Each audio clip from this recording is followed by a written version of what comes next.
Welcome to Uncomfortable Podcast with my special guest, Heath Shearon, Mayor of Insurance Sound Podcast. How you doing, sir?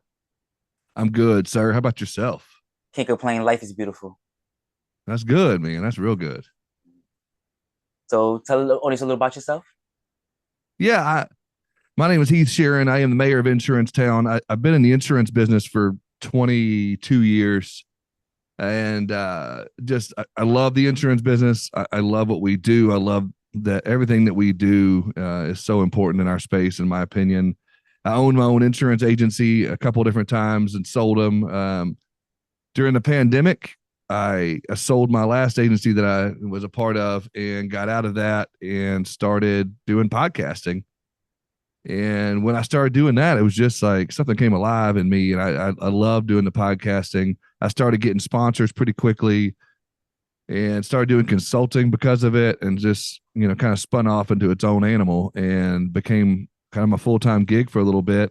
Recently took a job with a large tech company doing their podcasting and their media content. And I'm a content marketing manager for a company called Vertafore as well. And I love doing podcasting. I love hosting webinars. Anything I can do to be connecting with people. It's just my life, man. My whole family is in the insurance business. My dad, my wife, her dad, my brother. It's just an insurance family, man. So I just absolutely love it. That's good. That's good. Yeah, man. You had the opportunity to connect with various professionals in your insurance industry. Can you share a memorable story or encounter that significantly impacted your perspective on insurance? Oh man, there's so many of those, man. Like I said, my father was an insurance agent growing up, and so I mean, just from early age, I saw how much he impacted so many people's lives. If you think about it, my man, like you can't buy a car without insurance, you can't buy a house without insurance, you can't start your own business without, you can't do anything without insurance. Mm-hmm. And I remember growing up with my dad, every time we'd go to dinner, lunch, anything, anytime we'd go anywhere, dad would know 47 people in every room we went to. And so we could never get through a dinner without people coming by the table, or he'd go by and see people, or he'd stop in the back of a kitchen and go talk to the cooks and the chefs. And he was just always, wherever we went, I mean, dude was always involved in conversations with people. And I was like, man, who is this guy? Like, I mean, my dad just knows everybody. And I didn't find out till later is because he either did their insurance for him, or he insured the city. So he knew all the cops and he knew the mayor and he knew all this. Or he insured the restaurant. So he'd go back in the cook and say hi to the cooks in the kitchen, and he'd talk to all the waiters and the staff. And it was just one of those things, man. I was like, I really enjoyed that. And his phone would ring off the hook at, different times of the day. And it would just be people like, hey, I need this taken care of for me, or I need that. Or, I never knew if my dad was in the mob or if my dad was in insurance. And so I never could tell what was going on, because he was always taking care of stuff. And like somebody would die, he'd be delivering checks and money. And I was like, man, he's in the mob. He's got to be. I found out later, once I got of age to understand, it was insurance. And so for me, I always wanted the same thing. And so I worked for dad early on in my career for like a year or two. And I realized, man, this is not for me. I would rather have a dad than have my dad be my boss. And so I was like, I got to get out of this. So I went into what they call PNC, which is home and auto, and started my own agency. But early on, I wanted the same thing. I got involved in all the Chamber of Commerce events, and I got involved in the Rotary events and the community events. And I dove in head first and got involved in every community aspect I could, because I wanted to be like dad in that. And I wanted to have people come to me for advice on things or whatever, whether they needed their car fixed and tuned up, oil changes, or if they needed insurance, or if they needed to know where the best restaurant to eat dinner was with your wife. I don't know. I just wanted them to come to me as an expert. So that impacted me in a big way. And so over the years, people started calling me the mayor. And so because I was the mayor of every room I went to, and I went to a conference, I speak at a lot of conferences, and I travel and do a lot of things like that as a keynote speaker sometimes, and probably 10 or 12 times a year. And every conference I go to, people would call me the mayor. And so it's kind of stuck. So again, when I started my podcast, I was like, I'm going to create my own town, insurance town, and I'll just make myself the mayor of it. So that's kind of the story there, how that happened. But that was something that impacted me in a big way, and just recognizing how important insurance was. Your father was a very important figure in the neighborhood. Did that cause any problems with bullies towards you?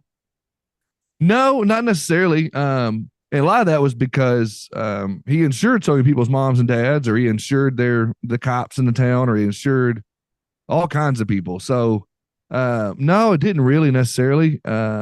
Plus, I went to a little private school in Little Rock, and because Little Rock was so bad with gangs back when I was in high school, but I went to a private school, so most of the kids at that school were the rich and preppy kids, so they weren't going to pick on me because I was not, you know. So, no, it was cool. But it's a good question, though. Okay. You're Yeah, at the forefront of insurance technology. What emerging trends or technologies do you believe will shape the future of insurance, especially for independent agents? man, that's a good question. There's so many things that are popping up right now, and a lot of it has to do with AI and generative AI and Chat GPT, all that kind of stuff. I just think it's going to change the way we do things, and so I'm seeing agencies implementing AI in so many different ways and so many different technologies, and even the point of being able to get content out quicker by using ChatGPT, or getting their information in their systems quicker by using AI.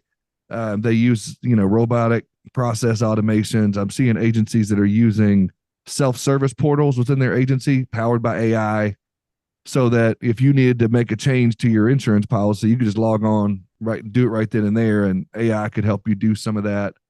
Sending out automations. There's a lot of different things I'm seeing people using, but a lot of it has to do with AI and with ChatGPT and some of those types of things. So I don't know if that answered your question, but that's what I'm seeing a lot of. I think AI is here to stay for a long time. Yes, you answered my question, and I use AI for a lot of things too. So, like Yeah, you dude. said, it's all over. Yeah. What set successful insurance professionals apart? What sets insurance professionals apart? Successful insurance professionals Yeah. apart. I think at the end of the day, the insurance professionals that are in the game of building relationships are ones that set apart. It's one thing to use AI and to use information technologies and using certain things in the tech space, but if you're not powering that to help you with your relationships, I just think you're like everybody else. And on top of that, I think too many insurance professionals just base everything on price. And if you're basing everything on price, then you're just like everybody else. Geico has trained us for years that, or 15 minutes or less can save you 15% or more. And you got State Farm commercials, and you got Farm Bureau and all these different commercials on TV telling you save money, save money, save money, save money. There's no value proposition in saving money, brother. I think you got to be able to set yourself apart by, building relationships with people, or providing education for people, or providing a different value add than just save money, save money, save money, if that makes any sense. Yes, it does. What lessons did you learn from your experience as an insurance agent? Man. Oh, goodness gracious. I learned really what I talked about earlier. I learned, how important it is, in our space. Like I said, so many things, insurance touches so many different things. And so the lessons I've learned is having to take how to take those things so seriously, and to not only have a good time. I like to play around, have a good time and laugh. And I like to joke around a lot, but at the same time, there's a level of professionality that I have to have. And for me, some of those lessons I learned early on were about taking those kind of roles seriously. When someone calls me and they've been in a car accident, that's a big deal. And sometimes, early on, I may not have taken that as seriously. I mean, I would, but what I'm saying. And so, or following up, if someone calls me and says, "Hey, I need you to give me a call back. I need to add my son to my policy." If I forget to call him back, Mm. then they're sitting around waiting on me, and it's a big deal to get that taken care of. Or they're at the car dealership and they're buying a vehicle and they need to find out the price. If they call me and I don't get back to them quickly, it's a big deal. So I've learned a lot of lessons early on in how important it is to follow up with people, to get back, to be more professional. And so that's one of the reasons why when I started my podcast, and I have a lot of people outside the insurance space that listen to the podcast, but it's just about being a better professional, being a better insurance professional, and I bring on guests from all over our space. I've done 240 episodes of, having insurance professionals come on and talk about the different things that they do to be a better professional and to add more value to their clients. You interviewed numerous industry experts. Which Yep. guest left the biggest impression on you and why? Oh my gosh. You don't get me in trouble here, man, because I'm gonna say the wrong thing, and somebody's gonna be like, "Well, why didn't you say me?"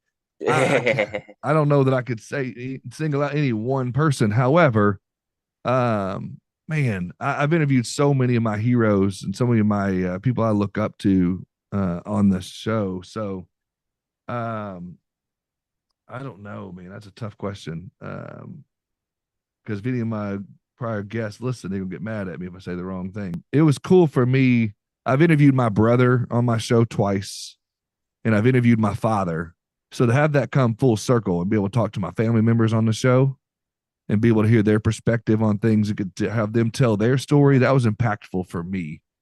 But I've had various guests on the show that have really made a solid impact on me just by being able to relate to them on certain stories. And sometimes, I mean, I keep a notebook that sits beside me every time I'm on a show or on a podcast. And I'm constantly, I got, notebook after notebook after notebook that sit over here. I just take notes all day long. And that's the beauty of podcasting, man. I get to learn from so many people. And so I'll go through some of those notes from time to time at the end of the week, and I'll go through and like, man, I learned this, I learned that. So I think all my guests leave an impression on me, but if I have to pick one to answer your question, I'm about to be safe and say my dad and my brother. Okay. I gotta be careful there. Yeah, it's always good to be safe. Yeah, that's right. That's right. What advice would you give to someone just starting their insurance career? What pitfalls should they avoid? Oh, that's good. First thing I would say to people starting in their insurance career would be to be authentic and be real. Well, there's no room for fake people in this industry. There's no room for people in it for the wrong reasons. And so when you get in the insurance space, whether you're selling life insurance, health insurance, or property and casualty, like I've chosen throughout my career, I think you have to be true to yourself, and you have to be able to find a reason other than insurance to get you up out of bed. For me, I developed a niche or two in my time, whether it was in restaurants or then dealing with general contractors or, HVAC contractors, whatever it might be, things I was interested in, and so for me, working in a space where I'm interested in, like I was interested in construction, I was interested in HVAC, I was interested in restaurants. So it came through in my passion of talking about it, wanting to help them. And so then I would go into a kitchen at a restaurant and show them, a safety demonstration or show them, what they could look for.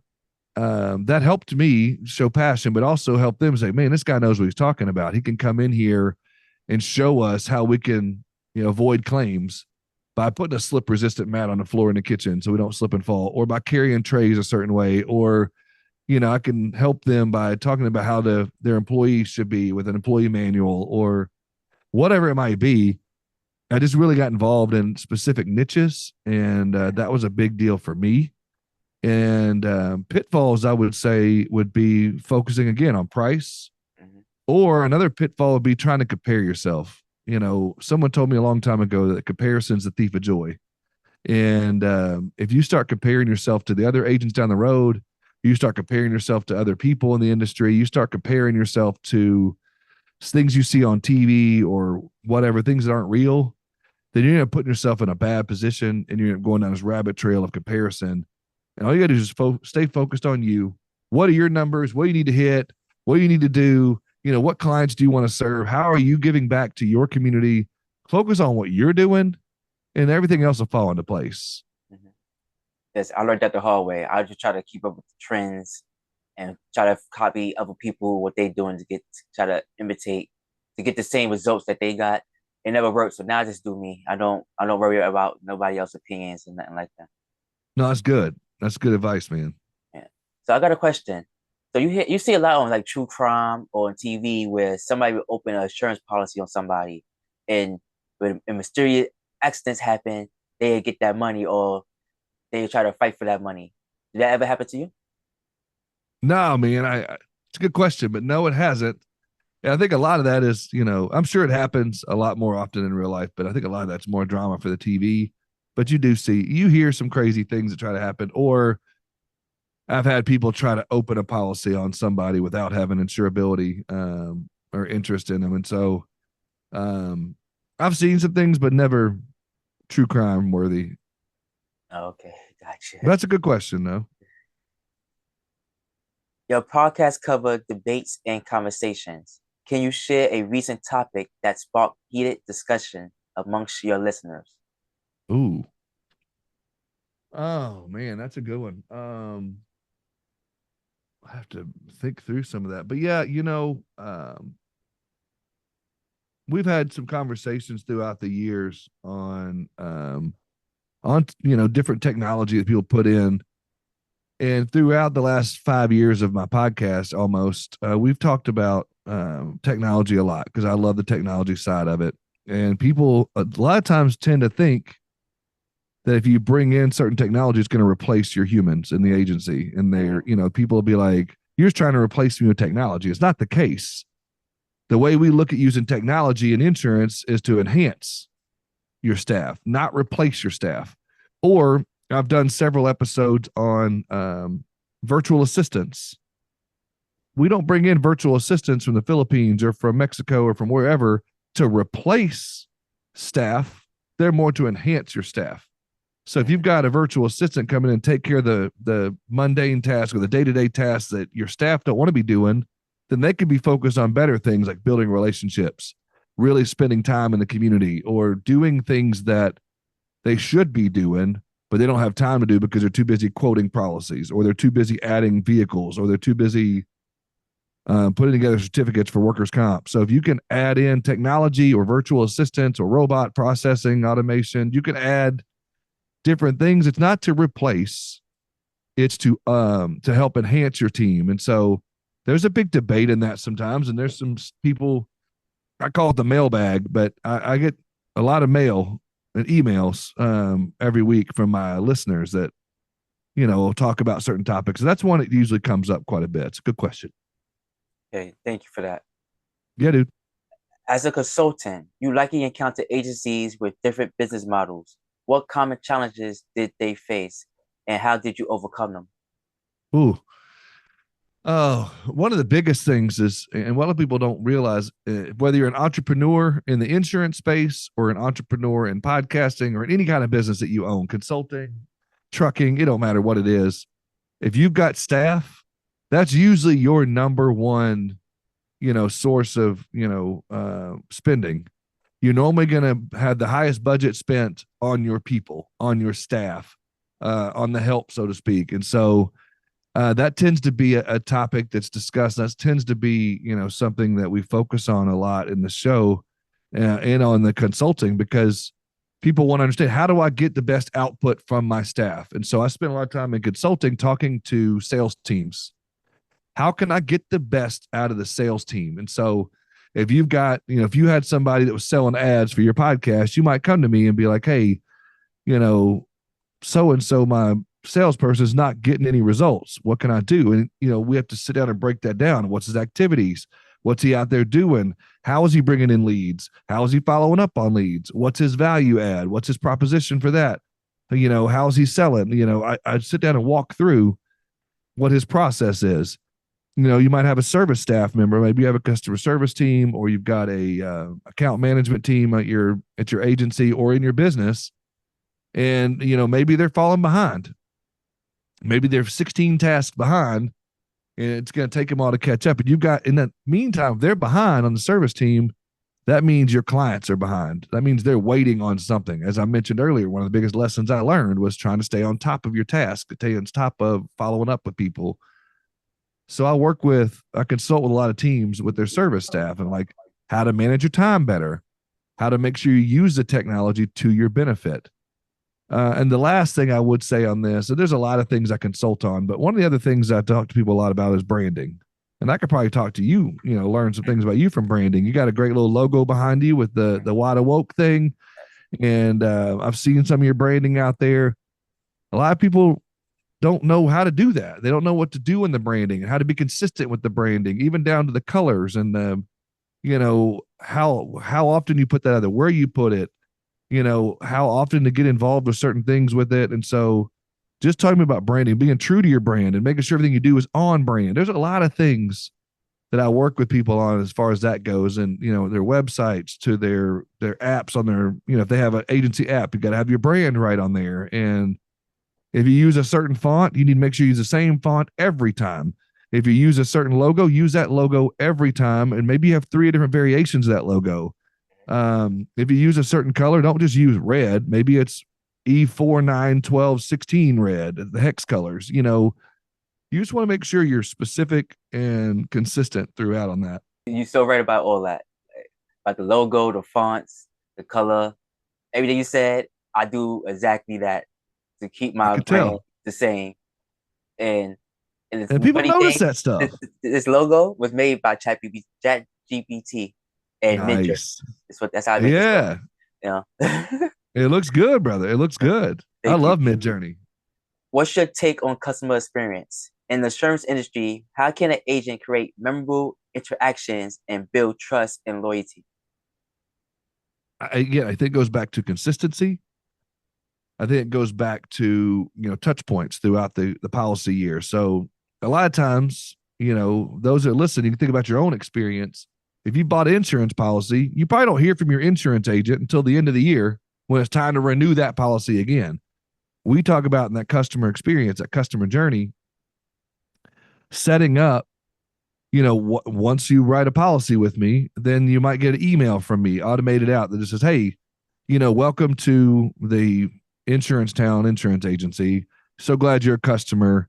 And then I might send another text out 2 weeks later or a day later that says, here's pictures of all my staff. Here's their email address. If you ever need anything, this is what they do. And then let's say another couple weeks later, they get another phone call from somebody. Hey, just want to check in with you. How you doing? Did you get your policies? Okay, whatever it might be. So they've already had 4 touch points from me in the first month. And then let's say, I don't know, 3 or 4 months later, they get another email just saying, hey, would you like to sign up for our newsletter? We have a newsletter that goes out. We'd love to hear from you. We'd love to tell you what's going on with our agency and in the community. The other thing might be, and these are all customized to each agency. I'm just saying off the top of my head, certain things. Maybe throughout the year, they get a Christmas card, a birthday card, and, 4th of July card from you. I don't know. I'm just making something up, but they get something from you. So that way, by the time it's time to renew the policy, and usually I tell people about 120 days out before the policy renews, you need to be on the phone with them or reaching out to them to say, hey, let's go over a few things on your policy to make sure you're up to date. Everything's all good. Have you added any vehicles, taken off any vehicles? If you're a business owner, have you added staff? Have you added payroll? If you're a business, has your, sales gone up or they've gone down? Where are we at? Because a lot of that's based on sales. So the rates are based on the sale. And so if last year they did 6 million in sales, but yet they're trending downward this year, they don't want to pay for the 6 million. They need to bring that down to 4.5 million. So we want to make sure we check all that out, check their contact info, whatever it might be. And so, but the point being, when you get to that renewal call, they've already heard from you 4 or 5 times. They feel like we're best friends. They feel like, oh man, I've already heard from the Insurance Town Agency 6 or 7 times this year. This guy's a friend. I know him. You might, depending on how large the client is, you might take them to lunch one day. You might send them a gift card with Grubhub for them to go buy them something to eat. You might sponsor a little kid's soccer team. You might just little things like that, little touch points. Don't cost a lot of money. Maybe the soccer team might, but I mean, as far as the emails, the phone calls, the text messages, maybe you add them on social media. Maybe you have a business page and you add them into your social media so you can contact them that way. If you send them a monthly newsletter, they're in front of you. I could keep going on and on and on, but I won't bore you too much with it. But I look at the customer journey as that, a lot of that. And then, the other half of that, again, it all goes into building relationships and what you're doing throughout that year to make them feel like they're part of your family. You're so right about that. I practice some of the things you just said, such as I have a guest on my podcast, I always follow them. If they post anything, I would like it, share it, or put it on another platform to make sure other people would be able to see my guest's progress. In your opinion, what's the most misunderstood aspect of insurance? Oh, I'm gonna sound like a broken record here, but the most, that the answer to that question to me is price is the most important thing, and it's not. When you're out shopping for insurance, whether you're a consumer or you're an agency owner or you're a business owner, it's not about price. If you're buying insurance based on price alone, then you're going to be disappointed every year because insurance is going to go up, especially right now. Right now, everything's going up. The cost of groceries is up. The cost of materials is up. The cost of labor is up. Gas is up most of the time. I mean, it's just, if you think about the world in general, everything's going up in price. And so if you're looking at trying to save money every year on insurance, you're going to be disappointed, or you're going to find yourself chasing your tail every single year. So I just think that's a big common misconception, is that someone could save money every single year on their insurance. It doesn't work that way. Yes, you're so right about that. I had to learn that the hard way, doing my own taxes, and I do it. Me doing taxes, I'm like, oh, I'm gonna get some breaks. I'm gonna get some money, this and that. No, I made too much money. It's because I made too much money. I end up owing the IRS money. Yeah. Totally get it. What's the best piece of advice you received during your career, and how has it shaped your approach to insurance? Man, I've had so much good advice given to me. But I would say, hmm,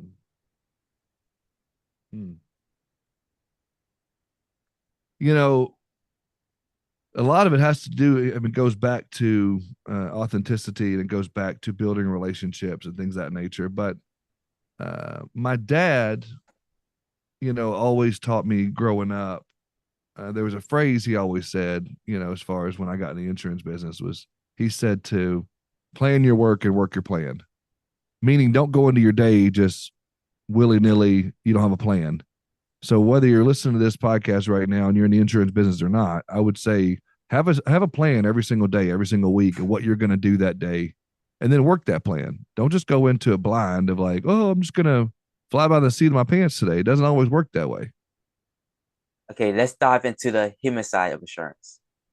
How do you balance empathy with the practical aspect of risk assessment and claim handling? Man, I would say right now the first thing you can do is honestly, it's in the word, is just show empathy, to be able to just stop and listen. When someone's calling, especially right now, if they're calling you and they're complaining about their insurance rates, or they're complaining about their insurance went up, or this happened or that happened, a lot of times they just need somebody to listen to them. And that's the biggest thing, of finding that time just to sit there, listen to them, let them vent, let them bitch and moan, excuse my language, but let them get that out. And a lot of times it doesn't have to do with you. Don't take it too personally. Just listen and take some notes. And while you're showing that empathy, you might be able to ask certain questions to help them to understand that you're listening to them. So, or make little comments like, hey, what I'm hearing you say is this.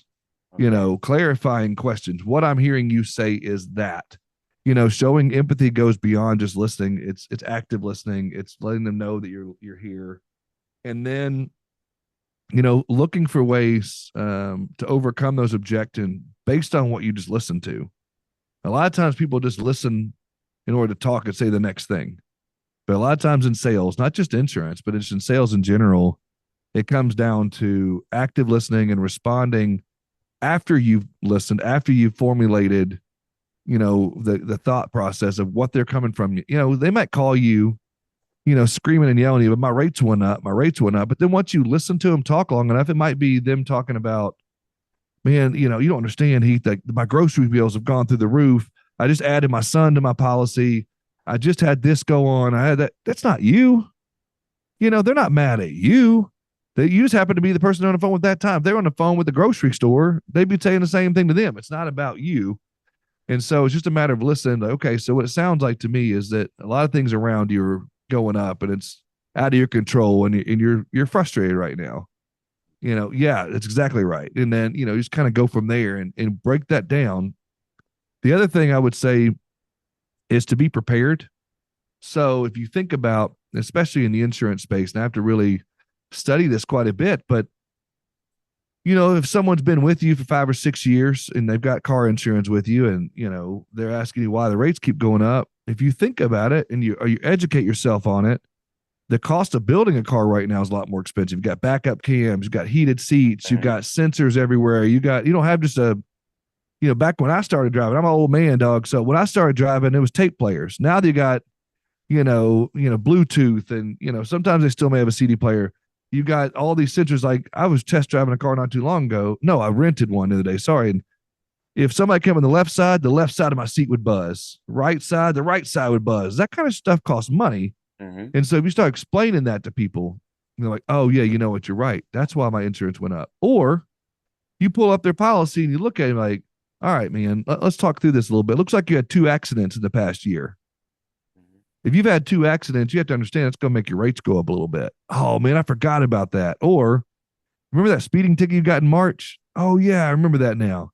That's going to cause your rates to go up. And you explain to them it's not your fault, and not to tell them ever it's your fault, but just to be able to explain to them, here's what's going on. Whether it's unforeseen circumstances like the cost of building a vehicle, or it is their fault because they had a claim. Little things like that. But again, it goes back to building empathy, listening to them, and then being able to educate them on the response. Okay, this might be another touchy question. All right. Let's see how you answer it. All right, let's go. What's your favorite episode from the Insurance Town podcast, and why does it stand out to you? Oh man. Shoot. I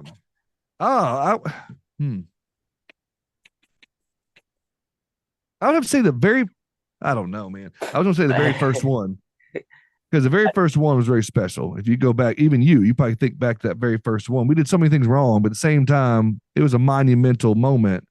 And now I'm pulling up my show right now to go through some of my episodes to see. Because I've done, and I love a good hard question though. So, like I said, I've done well into 200s here. Let's see here. I've interviewed some of my really good friends. I've really interviewed my family. But I will say one that I've released a couple of times is I had a gentleman named Ryan on here that talked about the Enneagram. I don't know if you ever studied the Enneagram, but it's a personality test type thing. And he had such good downloads on that. It was an engaging conversation. And people like to learn about themselves. So he shared a link to fill out this personality exam. And then he went through each personality step by step and how to respond to these personalities, how to help these personalities, how to understand yourself better. And it didn't have anything to do with insurance, but that was a dope episode. And I released it probably 3 different times. Whenever I run out of episodes or my batch is gone, I'm like, all right, I need to release that one again because people love it. I would love to interview that person too. I would love an introduction. I would love to introduce. Yeah, let me write that down right now. So yeah, he's good. I think my co-host would like it too. That's why I thought about it. Yeah, man. You likely encounter diverse personalities. Can you share a story of one? Yeah, I'm sure I could. I don't, man. I have lots of different, but I will say I interviewed, and I've interviewed a couple of times on my show. First, I'll back up a minute. I have 2 daughters, and I have a wife who's a CEO of a company in the insurance space, and so I'm very pro women in the workplace, and I love to help and see women succeed in the workplace. But anytime I interview, a woman in the workspace or a woman in that place, sometimes that conversation can get pretty excited, pretty passionate on both our parts. Sometimes I'll be crying on an episode talking about, some subject about how certain women have been mistreated in the workforce, not necessarily calling anybody out by names, but I interviewed a lady. It's been a couple of years ago. She wrote a book about how she was mistreated by her former boss. And I won't go into details, but you can only imagine a female being mistreated in the workplace. And again, it was a very controversial episode, but it was also one that needed to be out there and needed to be heard. and I want to give women a voice all the time in my space. And so I'll probably at least once or twice a month, I'll make sure I have a woman on there, not just all men. That's the other thing, a misconception that insurance is just pale, male, and stale, and it's only old white men in the industry. But there's black people in the industry, white people, there's Hispanics, there's women, there's men, there's all races and colors and sizes and everything. So I do love that about our space. But just story just to tell of just having that lady on. And early on in my podcasting career, I interviewed a lady, and the topic of conversation, I think I titled the episode the same thing, was she wrote a book called "The Leads Don't Suck, You Do." And so the title alone was a controversial title, but this female was just talking a lot about how, men sell in a certain way versus women, and how this, or how the leads, you don't follow up the right way, they don't do this, don't do that.